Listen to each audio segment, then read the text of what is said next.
Hello and welcome to Kazi's board. আজকে class 4 এর Bangla set number 1 মানে প্রথম প্রশ্ন সেকেন্ড সামেটিভের জন্য করব। ঠিক আছে, প্রথম প্রশ্নটা দেখো, সঠিক বিকল্পটির তলায় দাগ দাও। বালির দেশ কথার অর্থ কি? এখানে তিনটে অপশন দেওয়া আছে, সমুদ্র, নদী না কলকাতা। এখানে সঠিক অ্যান্সার হবে বালির দেশ কথার অর্থ হলো কলকাতা। তোমরা কিন্তু খাতা নিয়ে করবে, কেমন? 2 নম্বর প্রশ্নটা দেখো, ঝড়, খরা, বন্যা এনে ভাঙবো বিভেদ, বিভেদ করব একাকার। এখানে কি হবে বলতো? এখানে হবে বন্যা এনে ভাঙবো বিভেদ করব একাকার। দিনের বেলায় পাঠশালার সবচেয়ে দুরন্ত ছেলেকে, নিতাই, নিমাই নাকি শম্ভু? সঠিক অ্যান্সার হবে শম্ভু, সবচেয়ে দুরন্ত ছেলে শম্ভু। দাদামশাইয়ের বন্ধু ছিলেন বাবন খাঁ, হোসেন খাঁ নাকি ভুঁই মালি? সঠিক অ্যান্সার হবে দাদামশাইয়ের বন্ধু ছিলেন বাবন খাঁ। 2 নম্বর প্রশ্নটা দেখো, শব্দ ঝুড়ি থেকে শব্দ বেছে নিয়ে শূন্যস্থান পূরণ করো। এই দেখো তোমাদের নিচে দেওয়া আছে শব্দ ঝুড়িগুলা, কি দেওয়া আছে? জঞ্জাল, জলময়, পারাময়। ঠিক আছে, এগুলো বসাতে হবে ড্যাশগুলোতে। ঝোপঝাড়ের আগে কি হবে? এখানে হবে পারাময়, পারাময়। ঠিক আছে, তারপরে হবে জঙ্গল, জঞ্জাল,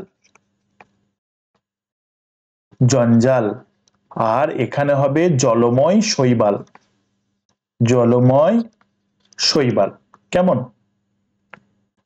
3 নম্বর প্রশ্ন দেখো, বলেছে সন্ধিবদ্ধ করো। ঠিক আছে, বি যুক্ত আকুল, এটা কি হবে বলতো? ব্যাকুল, বয়ে জফরা আকার, কয়ে হস্যু ল, ব্যাকুল। তারপরে আছে বিদ্যা যুক্ত আলয়, এটা কি হবে? এটা হবে বিদ্যালয়, বয়ে হস্যি, দয়ে জফলা আকার, বিদ্যা ল অন্তস্থ। ঠিক আছে, তারপরে হবে সূর্য যুক্ত অস্ত, এটা হবে সূর্যাস্ত, সূর্যাস্ত। এটা তোমরা লিখে নেবে। 4 নম্বর প্রশ্ন দেখো, বিপরীত শব্দ লেখো। অগ্র, অগ্রের বিপরীত শব্দ কি হবে? পশ্চাৎ, প তালবা শয়ে চয় আকার, খণ্ডত্ব। ঠিক আছে, আয়ের বিপরীত শব্দ কি হবে বলতো? ব্যয়, বয়ে জফলা অন্তস্থ। আমি জফলাটা এইভাবে লিখছি, তোমরা লিখবে এভাবে।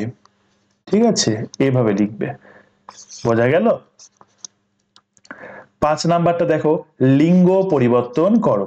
কি দেওয়া আছে? চাচি, তাহলে কি হবে? চাচা। এখানে দেওয়া আছে দেখো বড় ছেলে, তাহলে আমরা কি করব? বড় মেয়ে। কেমন? পরবর্তী প্রশ্ন দেখে নি। 6 নম্বর প্রশ্ন দেখো, বাম দিক ও ডান দিক দাগ দিয়ে মেলাও। বাম দিকে কিছু লেখা আছে এবং ডান দিকে কিছু লেখা আছে, কি হবে বলতো? পোলাপান, এটা হবে তোমার ছেলে মেয়ে। কেমন? দঙ্গল, এটা হবে দল। পাঠশালা কি হবে? তোমরা সবাই জানো পাঠশালা হচ্ছে আমাদের বিদ্যালয়।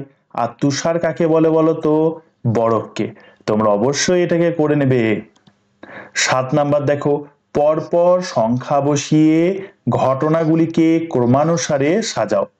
কটা লাইন লেখা আছে, কোনটা আগে হয়েছে এবং কোনটা পরে হয়েছে লিখতে হবে। প্রথম লাইনটা দেখো, আবার পড়ে শুনিয়ে দিচ্ছি তোমাদেরকে। ক্যাপ্টেন স্কট 1912 সালে দক্ষিণ মেরুতে পৌঁছান, এটা প্রথম লাইন দেওয়া আছে। তারপরে লেখা আছে 1903 সালে স্কট ইংল্যান্ডে ফিরে আসতে বাধ্য হলেন। 1910 সালে ক্যাপ্টেন স্কট দক্ষিণ মেরুর উদ্দেশ্যে যাত্রা শুরু করেন। আর 1 জানুয়ারি 1912 স্কট দক্ষিণ মেরুর 170 মাইলের মধ্যে এসে পড়লেন। এই চারটে লাইন দেওয়া আছে, কোনটা আগে হয়েছে পাশে বক্সে আমাদেরকে লিখতে হবে। ঠিক আছে, তুমি দেখো এই সালগুলো দেখলেই মোটামুটি বুঝতে পারবে। 1903টা এখানে আগে হয়েছে না? দেখো এটা 1912, এটা 1910, এটা 1912, তাহলে অবশ্যই 1903টা আগে হয়েছে, এটা হবে 1 নাম্বার। ঠিক আছে, তারপরে দেখো 1910টা, তাহলে এটা হবে 2 নাম্বার। তোমরা একবার পড়ে দেখে নেবে, তোমরা যে বাংলায় পড়েছো দক্ষিণ মেরু অভিযান, ওখান থেকে কিন্তু এটা তুমি করতে পারবে পড়া থাকলে। তোমরা তো পড়েছো, পড়লেও বুঝতে পারবে। পরবর্তীটা দেখো কোনটা হবে? পহেলা জানুয়ারি 1912 সালে স্কট দক্ষিণ মেরুর 170 মাইলের মধ্যে এসে পড়লেন।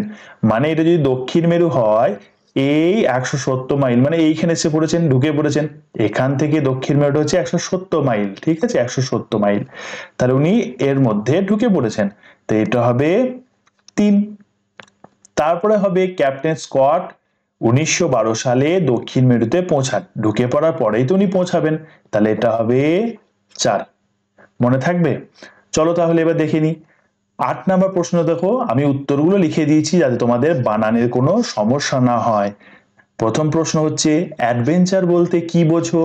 উত্তর দেখো, অ্যাডভেঞ্চার বলতে এমন কাজ বোঝায় যা সাহস, কৌতূহল ও ঝুঁকি নিয়ে করা হয় এবং যার ফলে নতুন অভিজ্ঞতা হয়। দাঁড়াও, এটা আমি কেটে ফেলেছি, তোমার দেখতে অসুবিধা হবে। দেখো, নতুন অভিজ্ঞতা হয়। পরের প্রশ্নটা দেখো, তোমরা এগুলো লিখে নেবে। পরের প্রশ্নটা দেখো, আমি ওষুধ বলে দিচ্ছি, কে কোন ওষুধের কথা বলেছিল? লীলা মজুমদারের লেখা আলো নাটকটিতে গুরুমশাই হাড়ভাঙা গাছের পাতা আর লাল মধু মিশিয়ে ব্যথা সারানোর ওষুধের কথা বলেছিলেন।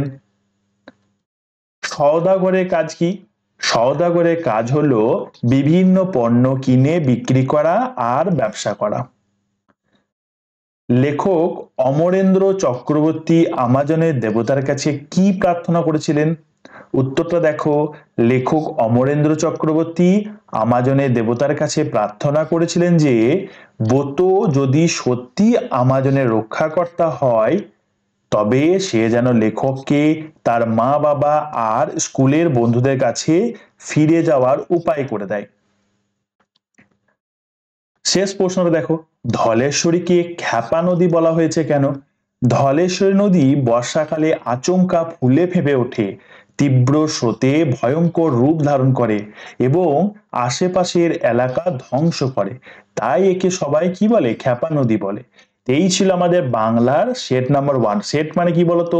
1 নাম্বার প্রশ্নপত্র, মানে একটা প্রশ্নপত্র আমরা কমপ্লিট করলাম। কেমন? সেকেন্ড সামেটিভের জন্য এইভাবে প্রতিদিনই তোমাদের জন্য ভিডিও আসবে, ঠিক আছে? চলো তাহলে আজকে এখানেই শেষ করি।